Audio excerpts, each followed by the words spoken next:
Enchekana mkpụrụ gị ndị nna akpọ ga-atụrụ na ụmụnna anyị ndị ọzọ ndị nke hapụgoronụ Charles Peters na Jen Oguta. Iji kwado onwe anyị nke ọma maka nnukwu mme nke Eucharistia nke a, ka anyị nyochaa na akọnuche anyị mee ebere maka njọ anyị.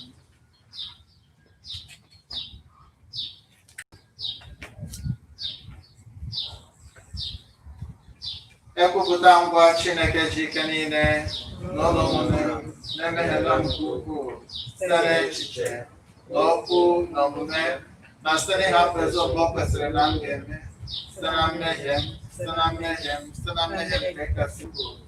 Ya ka m ji arịọ Maria dị Joseph eje n'ọkpụ na ndị mmụọ ọma na ndị nsọ niile na ụlọ ụmụnne m ndị ya ọka gbasapụ ụwa tupu anyị ayịya. Ka Chineke ji ike niile mere anyị ebere, gbaghara anyị njọ anyị ga ma duru anyị na ndụ ebe ebe.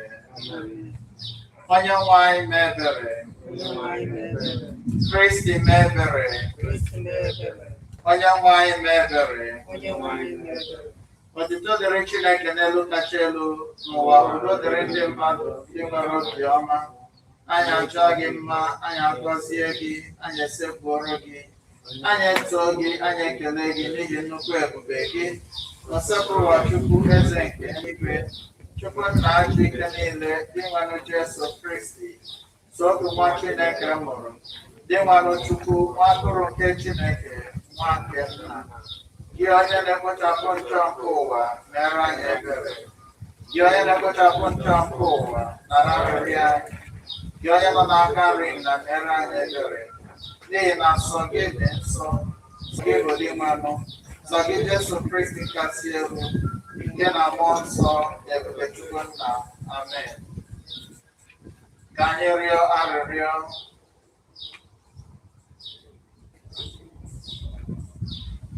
Onye nwe anyị, biko mere anyị bụ ndị ezinụlọ gị ebere. Were obiọma gị mụbara anyị onyinye nke amara gị. Merụ ka anyị na-eji okwukwe, nchekwube na ịhụnanya na-ekpo ọkụ na-efe gị mgbe niile. Anyị wee kwụsị ike ịtụ anya ọbịbịa gị site n'idebe iwu gị. Site na dị nwere anyị Jesu Kristi nwa gị, onye gị na ya dị ndụ na-achị eze, n'ịdịkwa n'otu nke mmụọ nsọ, otu Chukwu site n'ụwa ta ụwa niile.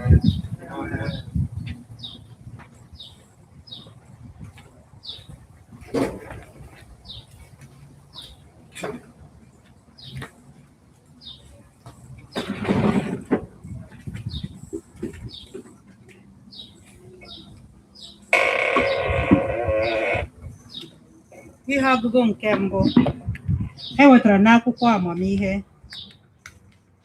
Ewepụ gị bụ onye ahụ na-elekọta ihe dum anya, o nweghị chi ọzọ dịnụ. Ọ pụtara na ọ dịghị mkpa ịkọwabara onye ọbụla na ikpe mara onye mara ikpe, n'ihi na ike gị bụ isi iyi ebe ikpe nkwụmọtọ si apụta. Ebe ọ bụ na ihe dum nọ gị n'ọbụ aka, iji ebere eleru ha niile anya, maka na ị na-egosi ike gị ebe a jụrụ ikwere na ịbụ dike tozuru etozu. Abịa na ndị ma onye ịbụ, ị na-abara ha mba na ha ejighị akọ biri, ma ọ bụ eziokwu na ike dum nọ gị n'ọbụ aka. Iji ebere ekpe ikpe, bịakwa were nwayọọ na-achịkwaba anyị, maka na ike na-eso gị mgbe ọbụla ị chọrọ ya. Ihe ndị a ị na-eme ka ị jiri kụziere ndị nke gị na ndị na-ekpe ikpe kwụ ọtọ tosiri inwekwa obiọma. Ị nyekwara ụmụ gị ohere inwe olileanya na ị ga-ekwe ka ha chegharịa na njọ ha. Okwu nke osebere ụwa. Abụ ọma na azịza ya. Ife anyị ga-aza abụ: onye nwe anyị, ịdị mma, bụrụkwa onye na-agbaghara mmehie. Ka anyị zaa ya. Onye nwe anyị, ịdị mma, bụrụkwa onye na-agbaghara mmehie. Onye nwe anyị, ịdị mma, bụrụkwa onye na-agbaghara mmehie. Obiọma gị ebuka n'ebe ndị na-akpọku gị nọ. Biko onye nwe m, tọọ ntị n'ala nụrụ ekpere m. Zaa m oku m na-akpọ gị azịza. Onye nwe anyị, ịdị mma, bụrụkwa onye na-agbaghara mmehie. Onye nwe anyị, mba niile i kere ga-abịa kpọrọ gị isi ala. Ha ga-eto aha gị maka na ibuka, ọrụ gị dị ebube. Sọ gị bụ Chineke, zaanụ ya. Dị mma, bụrụkwa onye na-agbaghara mmehie. Onye nwe anyị, ịbụ Chineke onye ebere na onye amara. Ị naghị ewe iwe ọkụ. Ịdị egwu na obiọma na imezu nkwa i kwere. Chee m ihu na ere m ebere. Were ike gị nye nwa odibo gị azịza. Onye anyị, ịdị mma, bụrụkwa onye na-agbaghara mmehie.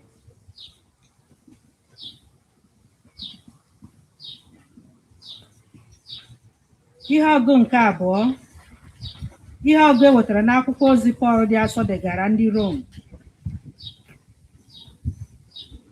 Otu aka ahụ, mmụọ nsọ na-enyere anyị aka n'ime adịghị ike anyị, n'ihi na anyị amaghị ka esi ekpe ekpere dịka o kwesịrị.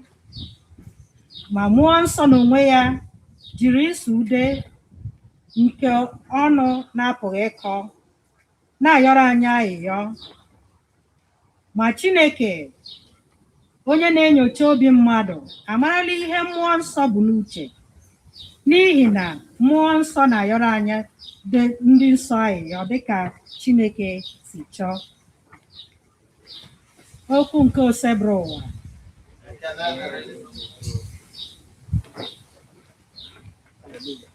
Aleluya, aleluya. Aleluya, aleluya. Onye nwe anyị kwuru sị, ana m akpọ unu ndị enyi m, n'ihi na emeela m ka unu mara ihe dum nna gwara m. Aleluya. Aleluya, aleluya.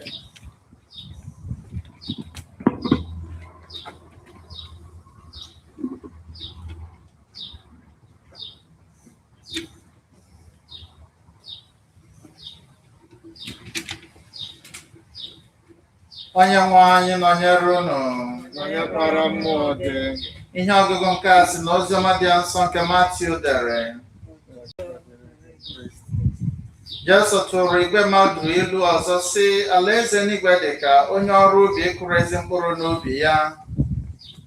Ma n'otu abalị, mgbe onye ọrụ ubi ahụ nọ n'ụra, onye iro ya gara n'ubi ahụ kụọ mkpụrụ na-epu ahịhịa n'etiti ezi mkpụrụ ọka ahụ ọ kụrụ. Mgbe mkpụrụ ọka ndị ahụ bidoro ito, ahịhịa ahụ bidokwara ito. Ma ndị na-ejere onye ọrụ ubi ahụ ozi bịara jụọ ya ajụjụ sị, nna anyị ukwu, ọ bụghị ezi mkpụrụ ọka ka ị kụrụ, ebeekwanụ ka ahịhịa ndị a si bịa? Onye ọrụ ubi ahụ zara ha sị, ọ bụ onye iro m kụrụ ahịhịa ndị a. Ndị na-ejere ya ozi sịrị, ka anyị gaa n'ufopụtasịa ha. Ma onye ọrụ ubi ahụ sịrị ha, ọ dịghị, n'ihi na mgbe unu na-achọ ifopụ ahịhịa ndị ahụ, unu nwere ike site n'amaghị ama fopụ ezi mkpụrụ. Hapụ na ọka ahụ ka ha na ahịhịa ndị ahụ tụkọta tutu ruo mgbe a ga-ewe ihe ubi.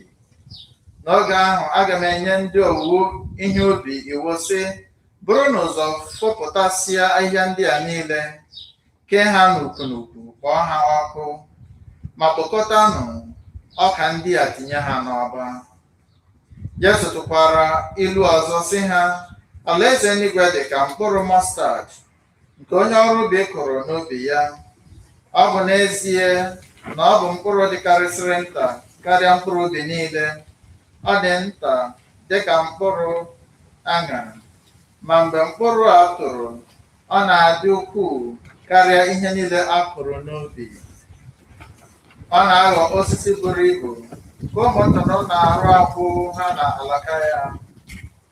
Ọ tụkwara ha ilu ọzọ sị, alaeze eluigwe dị ka ihe na-eke achịcha nke nwaanyị na-ewere gbakọta ya n'otu ọka eji eme achịcha tutu ruo mgbe ihe ike achịcha ahụ mere ka ụtụ ọka ahụ too. Oge niile ka Jesu na-eji ilu na-agwa ndị mmadụ ndị a okwu. O nweghị oge ọbụla ọ gwara ha okwu hapụ iji ilu. O mere nke a ka okwu ndị amụma kwuru mezuo, n'ihi na ha buru amụma sị, aga m eji ilu kwuo okwu mgbe m na-agwa ha okwu. Aga m agwakwa ha ihe mmadụ ọbụla na-amaghị site n'oge ekere ụwa. Emesịa, Jesu hapụrụ igwe mmadụ ahụ n'ezi baa n'ụlọ. Ndị ụmụazụ ya bịakwutere ya sị ya, kọwara anyị ihe ilu ahụ ị tụrụ pụtara, ilu banyere ahịhịa pụrụ n'obi akụrụ ọka. Jesu zara ha sị, ọ dị mma, lee ihe nkọwa ya bụ, nwoke ahụ kụrụ mkpụrụ ahụ bụ mụ onwe m. Ubi ahụ aghanyere mkpụrụ ndị ahụ bụ ụwa. Mkpụrụ nke a kụrụ n'ubi ahụ nọchiri anya ụmụ alaeze nke alaeze ahụ. Ahịhịa ahụ pụrụ n'ubi ahụ nọchikwara anya ụmụ ekwensu. Onye iro ahụ gara kụọ mkpụrụ ahịhịa bụ ekwensu. Owuwe ihe ubi nọchiri anya ọgwụgwụ oge. Ndị owuwe ihe ubi bụkwa ndị mmụọ ozi. Dịka esiri fopụtasịa ehi ahụ kpọọ ha ọkụ, otu a ka ọ ga-adị mgbe ụwa ga-agwụ. Aga m ezipụ ndị mmụọ ozi m ka ha gaa chịkọta ndị niile na-eme ka ndị mmadụ mee mmehie na ndị niile na-arụ ọrụ ọjọọ. Ha ga-atụba ndị a n'ime ọkụ ebe ha ga-anọ na-akwa akwa na-atakwa ikikere eze. Ma ndị niile bụ ụmụ Chineke ga-enwu dị ka anyanwụ n'ime alaeze nna ha, ndị nwere ntị ịnụ ihe ha nụrụ. Ozi ọma nke Onyenwe anyị. Otuto dịrị gị Kristi.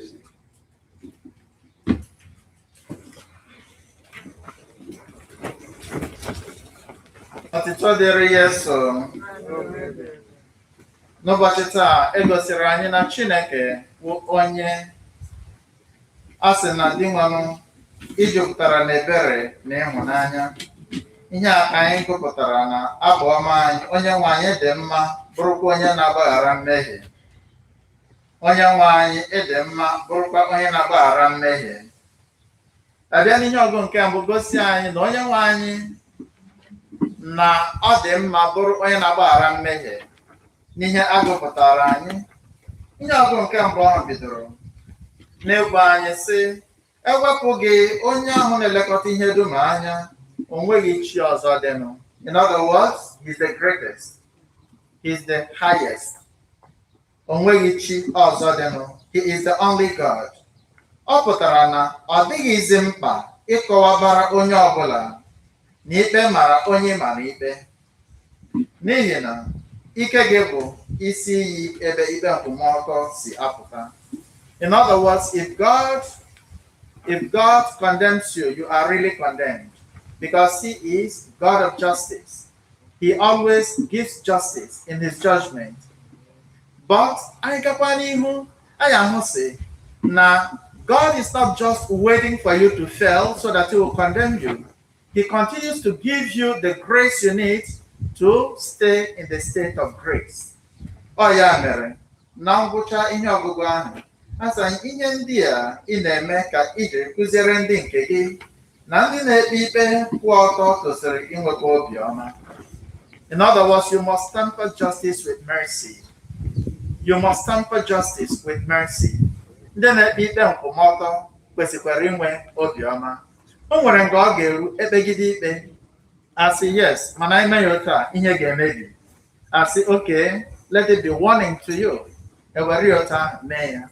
Tempering justice with mercy. Ya sịkwa anyị, inyekwara ụmụ gị ohere inwe olileanya na ị ga-ekwe ka ha chegharịa na njọ ha. God always allows us. He gives us the grace to repent.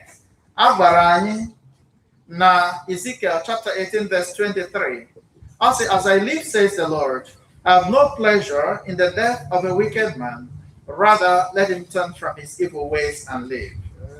Let him turn from his evil ways and live. Anyị gakwa na Proverbs 28:13. Anyone who conceals a sin shall not prosper, but everyone who confesses and renounces them shall find mercy. Ọ na-enye anyị ohere ka anyị lụgharịa site na njọ anyị. Ọ sị gị lụgharịa na njọ gị, gaa chigharịa, ndị ha asị gị chegharịa ma chigharịkwa. In other words, you repent and you renounce. You must renounce the sin. That is a sign that in a firm purpose of amendment. Firm purpose of amendment in the sense that you know that this thing is a thing that leads you to sin. Give me a confession, say, oh, with the give God to qua everything that links you with that sin. Oh, ya ka Yesu Kristi just saying, ọrụ na aka nri gị na-ebutere gị njọ gị mee gịnị buru ya bupụ. Ọrụ na anya gị na-akpatara gị njọ gị wepụ ya. Ọ ga-akara gị mma na ịbanyere na otu nke alaeze n'otu anya karịa na ewere ahụ gị niile tinye n'ọkụ ala mmụọ. Igosi anyị obi ebere Chineke na ịdị mma ya abịakwa gosi anyị ya na oziọma nke agụpụtara anyị n'ụbọchị taa. Abịa n'ihe ọgụgụ ahụ egosiri anyị na Chineke ọ bụghị naanị na ọ na-egosi obi ebere kama ọ na-enwekwa ndidi n'ebe ndị mmehie nọ. The parable of the Daniel, ya bụ ilu ọ tụrụ, akụkọ ọ kọrọ maka mkpụrụ ọjọọ akụrụ n'ubi. Onye ọkụ ubi gara aga kụọ mkpụrụ. This is just a continuation of the parable of the sower we heard last Sunday. Ya so onye ọkụ ubi gara aga kụọ mkpụrụ. Mgbe ọ kụchara mkpụrụ ya lawa, onye iro ya abịakwunye mkpụrụ ọjọọ.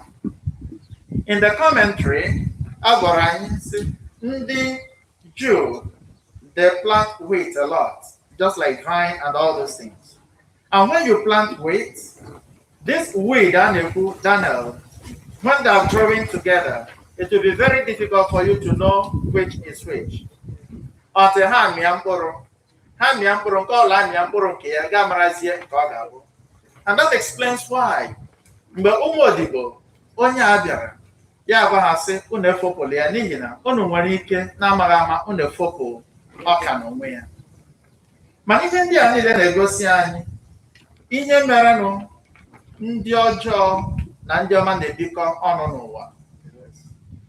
Just a few days ago, less than a week ago, ofu enyi m nwoke mụ na ya nọ na-ekwu, ọ kpọrọ m from Nigeria.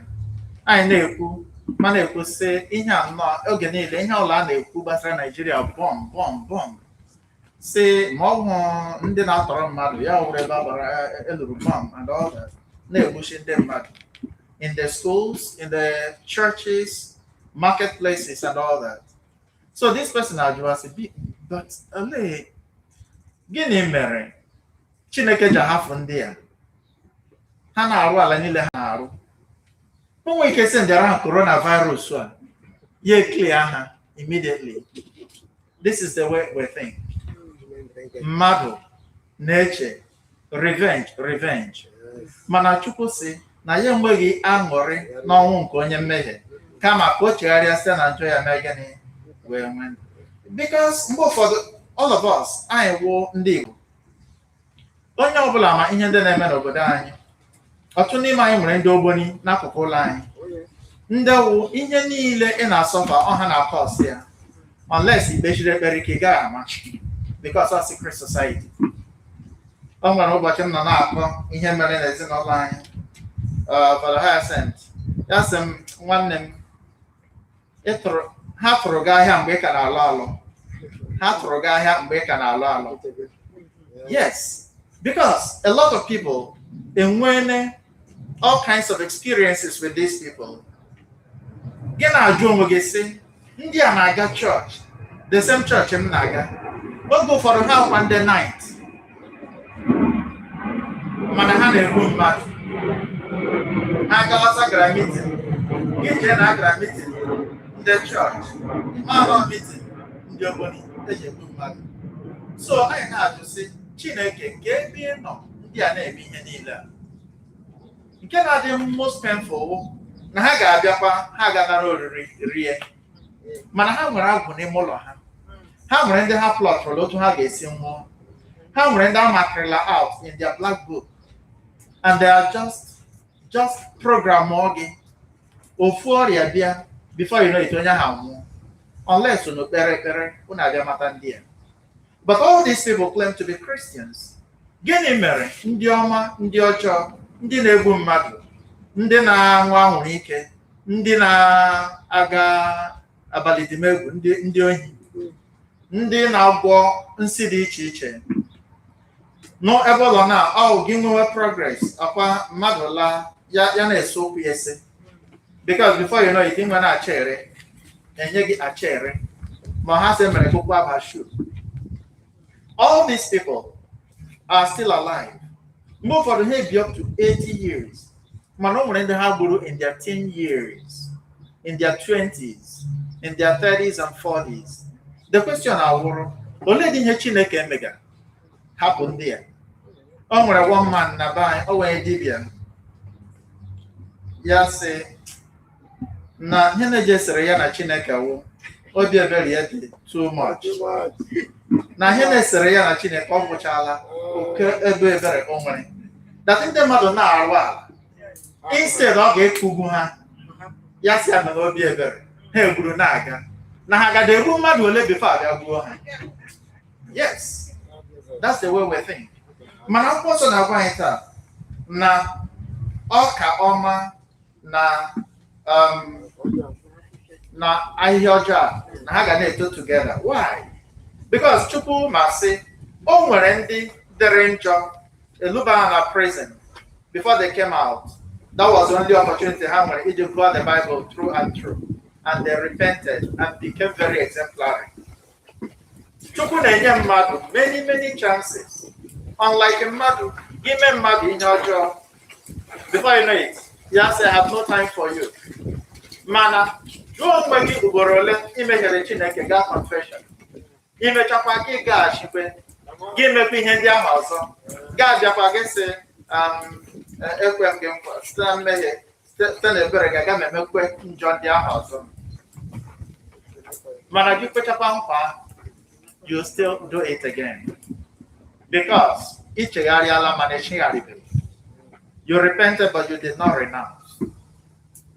So I now go and say here they are possible that the good and the bad will coexist, because God does not want any person to be lost at the end. Yes, so crazy. There are one in John 10:10. I have come that you might have life and have it more abundantly. But Christ in our one in on Wednesday, Basari, on one. I'm a Makande Kurena. Ọnwụ maka ụwa niile, maka nzọpụta nke ụwa niile, ka ọ ga-abụ n'ikpeazụ anyị niile abịakwute ya. Mana Chukwu a na-agwa anyị sị kama anyị ga-ele ndị a anyị sị ka akụgbuo ha, it doesn't solve the problem. It only exacerbates the problem. Judgment is for God alone. Amen. Because anyị enweghị the capacity to judge the difference between Daniel and the wheat itself. That judgment, only God has the capacity for it. And that's why they say, how can they talk it together? How to from the time we were baptized, I do maka onye ọbụla wụ except. Mkpụrụ ọma sọsọ a na-ọrụ bi Chineke. Mana when we start mingling with other people who want a lot of things, anyị abịa nwee ndị ọma na ndị ọjọọ. Anyị na-eto n'etiti ndị a, anyị na-akọpụ ihe ọjọọ. Belụsọ ebere Chineke, amara Chineke na-arụ ọrụ n'ime gị. Belụsọ ị na-ekpesi ekpere ike, ga-ahụ sị ịghọọla ngwa ọrụ n'aka ekwensu. Ọkwa ihe dị na-agwa anyị taa sị ije njem eluigwe o siri ike. but it is a slow and steady journey. That's why when people come to me and say, I am saved, my wife says, you should be in heaven and not on this earth. Come on now. All may be saved. It was written on anywhere already. Because it go perfect. Amen. But as long as you are in this world, there is always room for improvement. Every day, email examination of conscience, you'll find out that there is always room for improvement in the life you are living until you die. There, you meet that perfection. There, salvation. So, the Christian life is not the perfect life in this world. The Christian is not one who has made it. The Christian is a sinner who is striving to become a saint. Amen. And that is why with God, every sinner has a future and every saint has a past. Yeah, okay, you say Ojiri, these two parables of the mustard seed. Mustard seed, already you go mustard seed before. Mustard seed is one little thing. Are they smaller than a grain of sand, black in color? Mustard seed, yeah. Small as it is, when you plant it, Christ is saying, "Ye to dawo nnukwu osisi, ụmụ nnụnụ nke igwe aja na-echere n'okpuru ya, wa akwụ n'elu ya." But if you check, iwe otu ọha mgbe ahụ ị na-apụ ya, ị ga-eju sị, gịnị ka ihe a ga-awụ? Mana also you'll be surprised. How could this become that? Yes, anyị ọ otu ọ dị in baking. I bake here, you use yeast. Ihe na-eme unleavened bread. Mana itinye yeast in there, it will rise. Yes, I want to Alaeze Anywhere. Alaeze Anywhere is a journey, but it is meant to grow on and on and on until it blossoms in the kingdom. Njema bidoro na baptism did not stop there. After baptism, I got catechism for First Holy Communion. Ebola, I nwere ihe na-agba ekpere anyas on Sunday. Ụmụaka na-aga ebe a ga na-akụziri ha nkụzi. Oge m nọ the Caribbean or Sunday school ka ha ga-eme ọhịa ha ga-akpụ. Bekee anyị na n'oge ojishi, n'oge ehihie, from around 4 o'clock, ụmụaka alaghachie na church ebe a ga-enwe ndị ga na-akụziri ha nkụzi. Ndị catechism nọkwa ebe ha nọ. Ndị ka ndị na-akụziri Maria, those common prayers. But after that, bata na the First Holy Communion. After that again, continue to confirmation. Emecha onwerike anya abanye youth group and all that. All these things are meant to help us. Magi join a charismatic biblical movement, Legion of Mary. Hindi anilo to help you to continue growing, so that you don't stop at the baptism. In baptism, the seed was planted, but you have to nurture it and it continues to grow and blossom. Then, now, that's how the bread rises with the yeast. That's how the mustard seed gets it. To ghọọ ezigbo osisi ka ụmụnnụnụ ga-abịa n'ime bịa kụọ akwụ.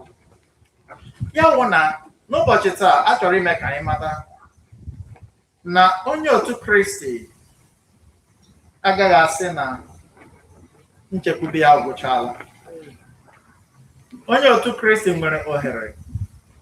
Ọ bụrụ na ị daa, ịbịaghachi bịa yọọ Chineke mgbaghara. Sirach chapter 4 verse 26 is saying, Asagi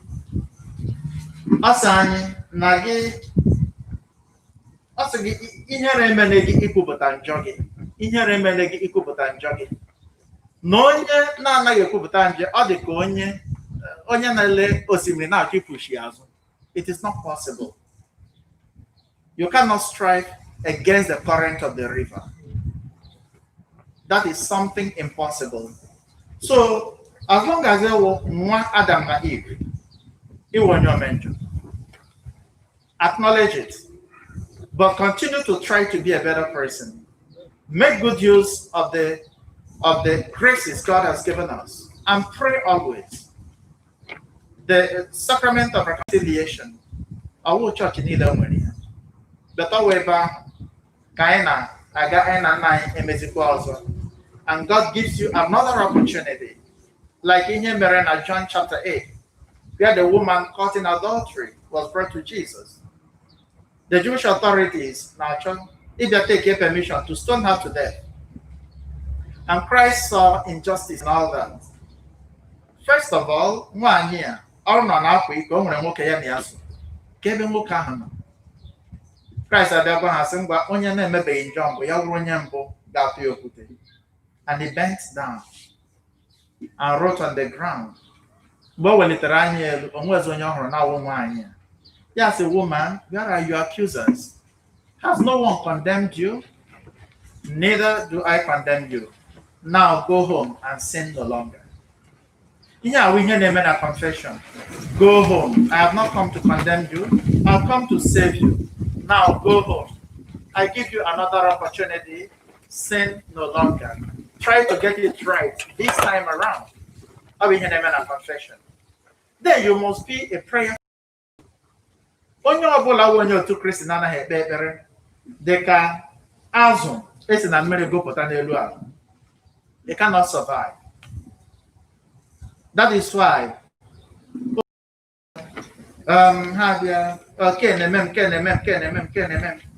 Major has said in a paper no in a paper before gave her. In fact, don't worry. I'm not actually very here. No, no, O2. Yana Hura Nimolo. Yamaki again, before Yaba, Isiaba Julia and all that. Major, Manon paper. That's him. On holy water. Just yes, someone can in an office. Yeah, okay, you can use here. Now I'll give you something to do. Yes, yes, I'm going to now. Yeah, yes, I'll pray for you. But this is not the end of it. I'll give you something to do. And when you start doing that, after 3 days, text me and tell me how you're feeling.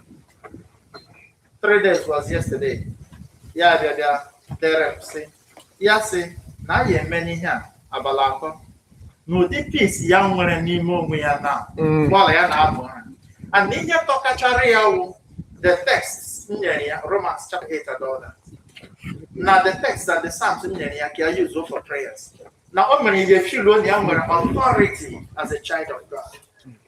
You see that if we are not praying, many but you will not be able to withstand it. But Jesus Christ has told us, he who is in you is greater than he who is in the world. Also, I become, I have overcome the world. I got one day and went to any more wine. I get when did you never no. Knowing that the move for all Daniel Undia, Napuareha, and yet in your hand. In your Google America, Naigama, Dana Haggis or Naga. Ni no more onion, Guineaga Nelson. Onya, and maybe a begin. Gallo for Daniel. When one day gets so, ya with that, they're gonna pull it again, Namaran kitchen. Hey, Gamma, do one in this. I want y'all on Maggie Patrano in here, he gave me a accept. He got 3 matter, do a young. Young will give proper advice. Otherwise, I join and say, okay, one no more. Unless I got church on it, but since I got a I'm in here by any. My John said, working on a college or Hannah and fellowship. They got in charge of charismatic and other things there. Or Heshin is in all. Or him when then teach the child the way he should go. And when he grows up, he will never depart from it. Now you're no Chineke, Gonya Yamara. Ematanda you take home Chineke. Gonya Yamara.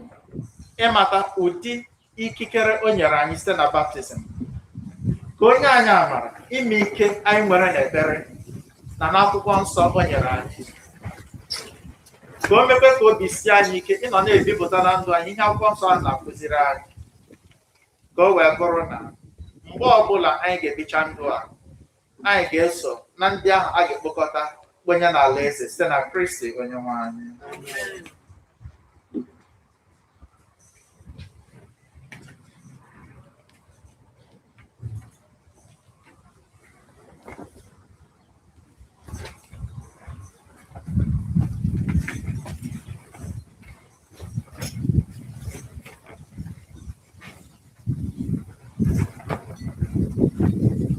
Ekwere m n'otu Chineke na-achị ike niile, onye mere n'ime na ala, ihe niile a pụrụ ịhụ anya na ndị apụghị ịhụ anya, ya na otu Onyenwe anyị Jesu Kristi, otu nwa Chineke mụrụ, nna a mụrụ tupu ụwa tụwa niile, Chukwu si na Chukwu, ihe si n'ihe, ezi Chukwu si na ezi Chukwu, amụrụ amụ, emeghị eme, ya na nna bụ otu ihe na ọdịdị ebighị ebi ha jiri bụrụ Chukwu, onye si na ya bụ ihe dum, onye maka ihe anyị bụ mmadụ na maka ihe nzọpụta anyị siri n'eluigwe gbadata. O were arụ na Virgin Maria site na mmụọ nsọ ọ bụrụ mmadụ, akpọgbuo ya n'obe n'ihi anyị n'oge ọchịchị Pontius Pilate, ọta ahụhụ, mmụọ elie ya, ma o bilitere n'ụbọchị nke atọ ka akwụkwọ nsọ si kwuo, ọ rọgoro n'eluigwe nọrọ n'aka nri Nna, ma ọ ga-abịaghachi ọzọ n'ebube ya ibe ndị dị ndụ na ndị nwụrụ anwụ ike, onye ọchịchị ya na-enweghị njedebe. Ekwere na mmụọ nsọ ịgwa nọ na onye na-enye ndụ, onye si na nna na nwa apụta, onye a na-ese bụrụ na-etokọta ya na nna na nwa, onye si na ndị amụma kwuo okwu. Ekwere na nzukọ nke dị otu dị nsọ bụrụ Katọlik na Apọstọlik. Ekwupụta m otu mmiri Chukwu maka mgbaghara njọ ha. Ana m atụ anya mbilite n'ọnwụ ndị nwụrụ anwụ na afọ ụwa agaganụ. Amen. Ụmụnne m na Kristi, egosila anyị n'ụbọchị tata na Chukwu hụrụ ndị nke ya n'anya, ọ chọghị ka anyị dafuo, kama ọ chọrọ ka anyị nwee ndụ, ọ bụghị sọsọ n'ụwa nke a, mana n'alaeze ya. Ka anyị yọọ ya n'ekpere nke ndị kwere maka amara ndị ahụ anyị ga-eji bịa ndụ dịka ụmụ Chineke, ka ọ ga-abụ mgbe oge ahụ bụ anyị soro na ndị ga-ahụ ya n'ọtụtụ nke alaeze.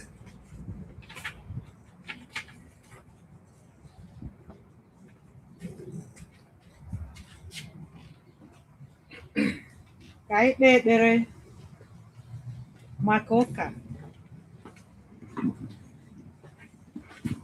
Ka anyị kpee ekpere maka ụka, ka anyị wee nwee ike ikpughepụta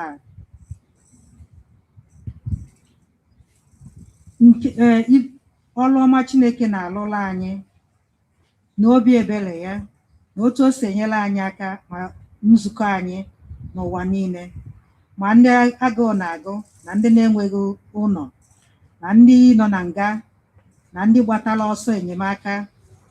Anyị ayọ gị, biko dị nwere anyị. Maka ndị na-achị achị, ka Chineke na amara ya mee ka fa na-eṅomi ya, na-eme ife niile etu ekwesịrị ka ọ dị. Anyị ayọ gị, biko dị nwere anyị. Maka ndị niile amara ikpe maka omume ha, ka ekpe efe ikpe, agha ekpefe ikpe, ka ekpe efe ikpe jiri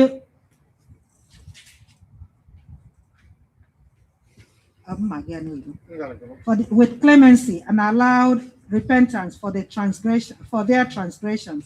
Anyị ayọ gị, biko dị nwere anyị. Maka ndị na-ata afụfụ na ekpomọkụ nke sọma anyị a, ọkachasị ndị agadi na obere ụmụaka, ma ndị nwegasịrị ndị ahụ adịghị dị iche iche, ka Chineke meelụfe ebere. Anyị ayọ gị, biko dị nwere anyị.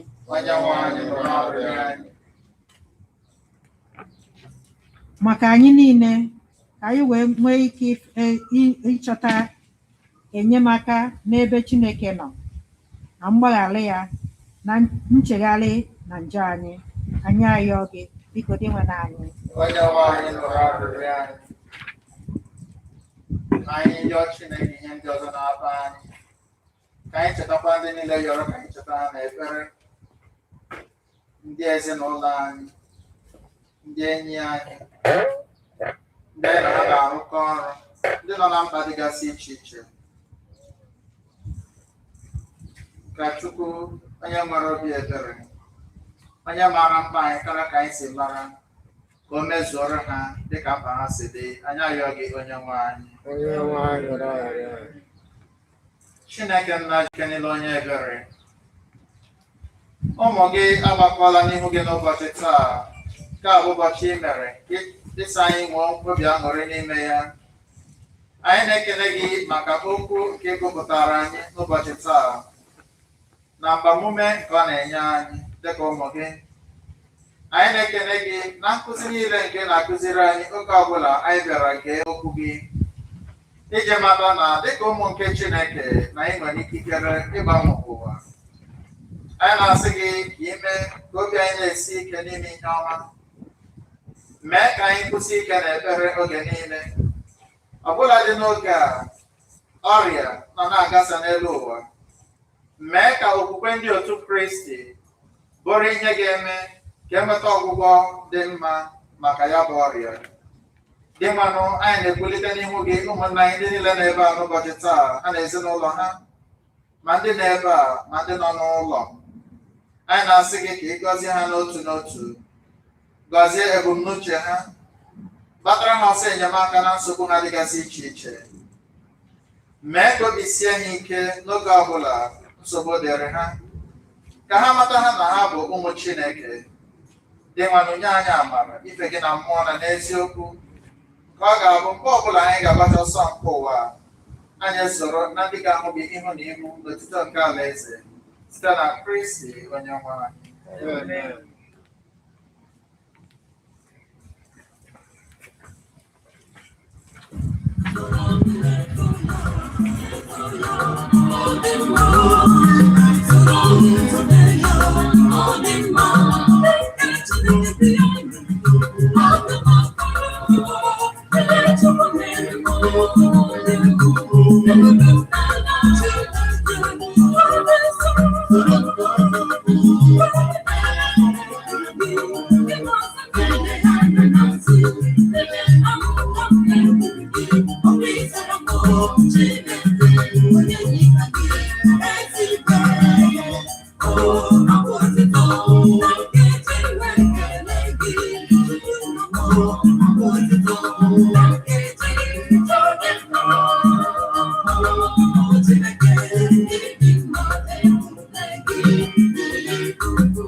Rịọwanụ ụmụnne m kacha mụ na unu bụrụ nke ga-asọ Chukwu nna pụrụ ime ihe niile ịnara nụ.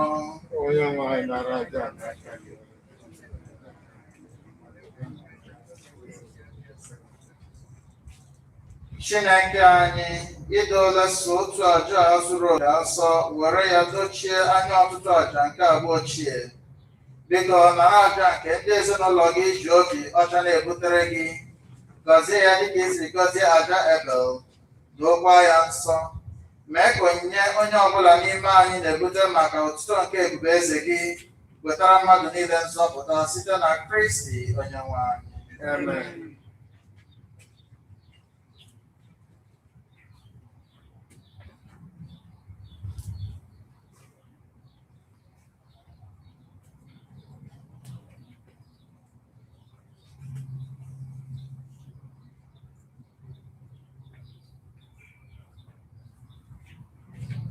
Onyenwe anyị nọnyere unu.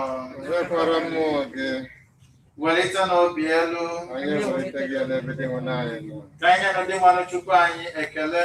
O kwesịrị ekwesị bụrụ ihe ziri ezi. O kwesịrị ezi bụrụkwa ihe ziri ezi ọrụ dịrị anyị na nzọpụta anyị na anyị ga-enye gị ekele oge niile na ebe niile dị nwanụ.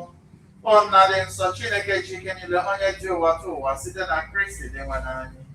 Onye ọ masịrị gị imegharị ihe niile ka ha dịrị ọhụrụ n'ime ya. Bịakwa mee ka mmadụ niile keta oke n'ụba ya. Ọ bụ ezie na ọ dị n'ụdị Chukwu, ma ọ na-apụrụ onwe ya ebube ya wee wetara ụwa udo site n'ọbara ọ gbara n'elu obe. Nke a mere eji welite ya elu karịa ihe dum e kere eke. O wee bụrụ ụzọ nzọpụta ebighị ebi maka ndị niile na-eso ya. N'ihi nke a anyị na-eso ndị mmụọ ọma na ndị isi mmụọ ọma, bụkwa eze na ike ọchịchị, ha nakwa usuu igwe ndị agha niile nke eluigwe, na-ekwukwa otuto gị ebighị ebi na-asị: Nsọ, nsọ, nsọ, Samuel Chineke nke igwe ndị agha, ebube gị jupụtara n'eluigwe na ala, ụgbọala n'elu kasị elu, ọ dị ngọzi n'oge ebe n'ahụ ihe nwanyị, nsọala n'elu kasị elu. Ịdị nsọ ezie dị nwa n'ụbụrụ isi iyi nke adị nsọ ọbụla. Ya mere anyị na-arịọ ide onyinye ndị a nsọ site n'ikwupụta ha mmụọ gị, ka ha wee ghọrọ anyị ahụ na ọbara nke onye nwe anyị Jesu Kristi, onye mgbe o kwetara ka edinye ya n'ahụhụ ọnwụ, were achịcha ka ọ na-enye ka ekele, nyawa ya, nyekwa ya ụmụazụ ya na-asị: naranụ nke a, rienụ ya unu niile, nke a bụ ahụ m nke a ga-edurunye maka unu.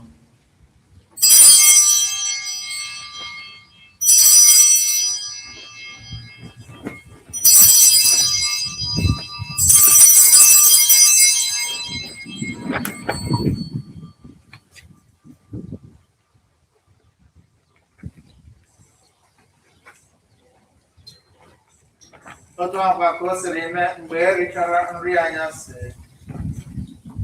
O buru iko nsọ ka ọ na-enyekwa ekele, bunye ya ụmụazụ ya na-asị: naranụ nke a, ṅụọnụ ya unu niile, nke a bụ iko nsọ nke ọbara m, nke ọgba ndụ ọhụrụ dị ebere.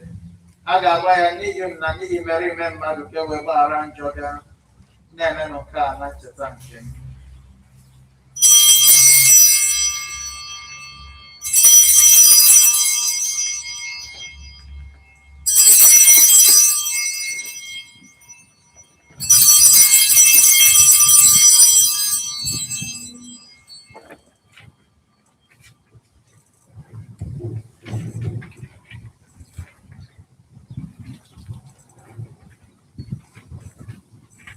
Ihe omimi nke okwukwe anyị na-ebuso ọnwụ gị, na-ekwupụtakwa mbilite n'ọnwụ gị, ọ dị mmanụ wee ruo mgbe ị ga-abịa ọzọ.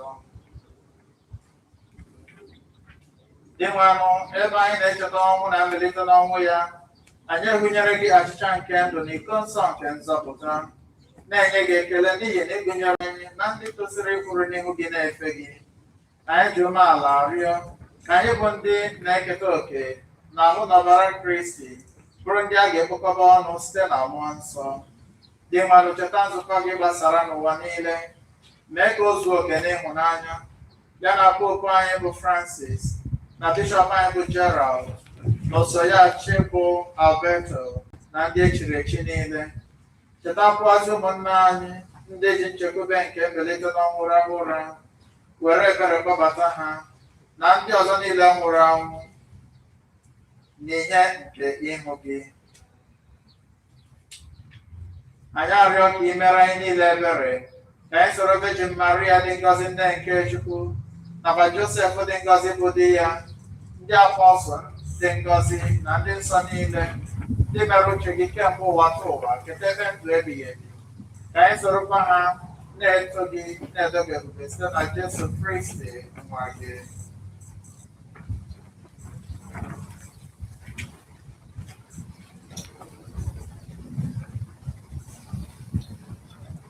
Site na ya bụ Kristi na n'isonye ya nakwa n'ime ya ya na n'ịdịkọ n'otu nke mmụọ nsọ ka nsọpụrụ na otuto niile si adịrị gị Chukwu nna dị ike niile site n'ụwa ka ụwa niile. Ụmụnna, ka anyị were ekpere ahụ onye nzọpụta anyị kụziere anyị were kpọkuo Chukwu nna anyị nọ n'eluigwe, ọchịchị gị bịa, ka uche gị n'ụwa anyị tata ụbọchị anyị gbara anyị mee anyị ga dị ka anyị zara ekwela ka anyị zọpụta anyị na-arịọ osebụwa n'ajọ ihe niile were nkara nye udo n'oge nke anyị site n'inye aka ebere gị ka azọpụta anyị na njọ oge niile anyị werekwala hụ nsogbu niile were nchekwube dị nsọ na-atụ anya maka bịaghachi nke onye nzọpụta anyị Jesu Kristi. N'ihi na ọchịchị bụ nke gị, ike na otuto ebe ebe. Onye nwe anyị Jesu Kristi, ị gwara ndị apọstọl gị, udo ka m na-ahapụrụ unu, udo nke nka m na-enye unu, elekwala anya na njọ anyị ga kama na okwukwe nke nzukọ gị, nye ya udo na ịdịkọ n'otu ka uche gị siri chọọ, ka ịbụ anyị dị ndụ na-achị ebighị ebi ebighị ebi. Amen. Udo nke osebụwa dịrị unu mgbe niile. Gbara mmụọ gị.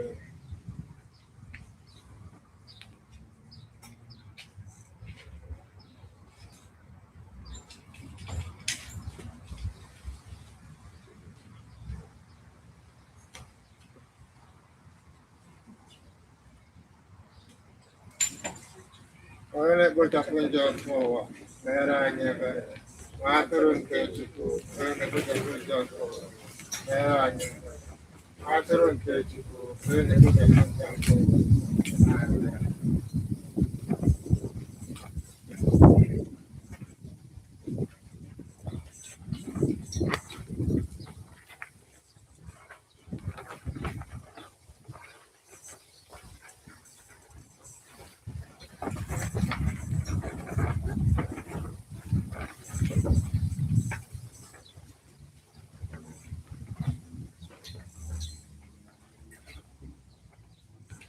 Lee nwa atụrụ nke Chukwu, lee onye na-ekpochapụ njọ nke ụwa, ha dị ngọzi bụ ndị ọ hụrụ n'oriri nke nwa atụrụ Chineke.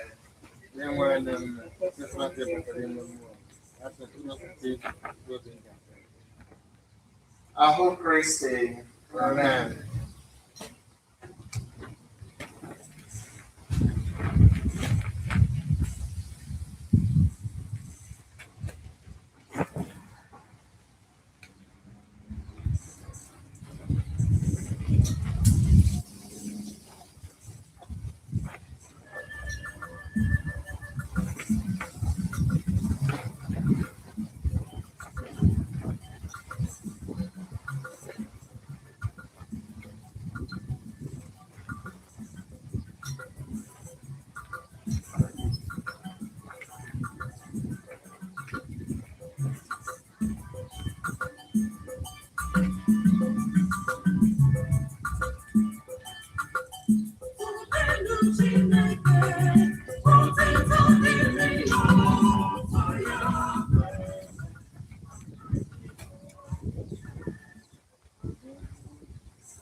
Ka anyị rịọ arịrịọ.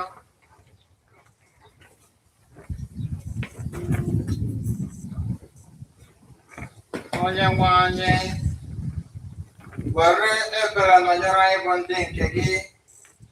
I werela ihe omimi nke eluigwe zụọ anyị. Biko nye anyị amara nke ga-enyere anyị aka ịhapụ ụzọ ochie nke anyị ga wee bibezie ndụ ọhụrụ site na Kristi onye nwe anyị. Amen.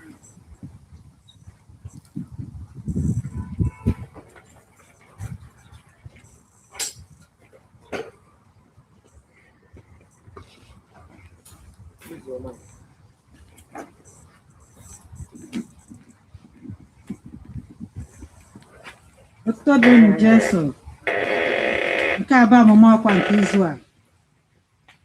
A sị anyị to beat the heat, effective Sunday, July 26th. We will adjust our outdoor holy masses, our mass schedule with Saturdays staying the same with 3:30 p.m. confessions, 5 p.m. Sunday vigil, 6:30 p.m. mass in Spanish and Sunday mass times, changed to 7 a.m., 8:15 a.m., 9:30 a.m., and 10:45 a.m. in Portuguese.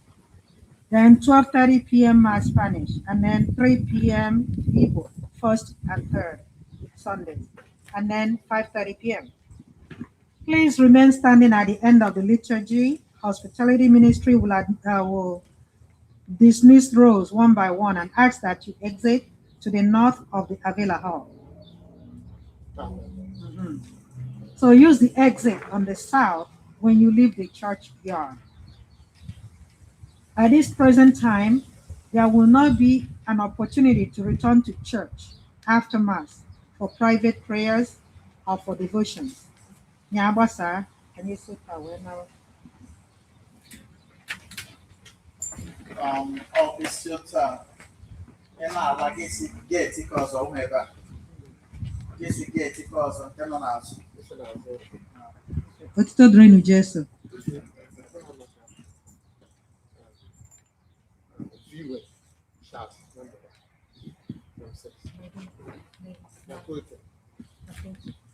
Okay, nwanne anyị nwoke mekịta ka anyị malụ esendekwala anya na email and text messages na ijefu nwanne anyị nwoke bụ Charles nọ na mgbede a na Colton. So biko ka anyị kawa ahụ jee nọnyelụ ya na ndị ezinụlọ ya. Otito dịrịnụ Jesu.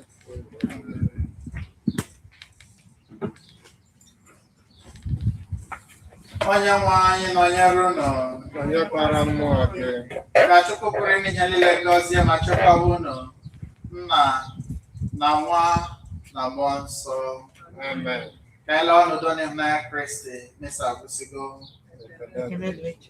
Thank you everyone. thank you father Daalụ Fada. thank you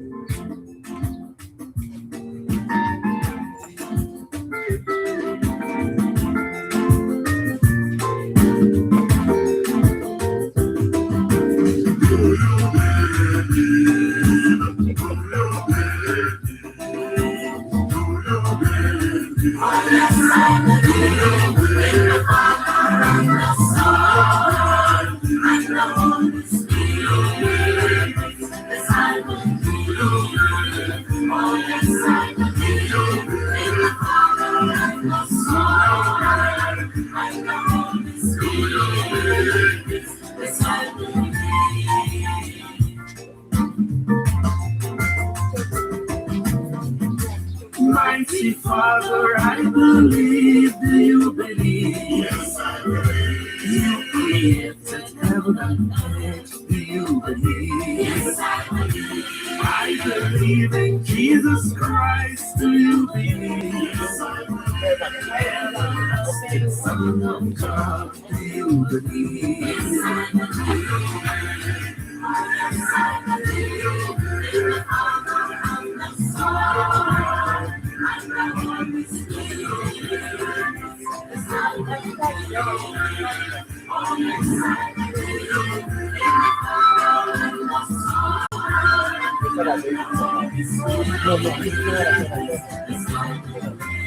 If in the Father's arms do you believe? And free of things remain, do you believe? Yes, I believe. You also send us all.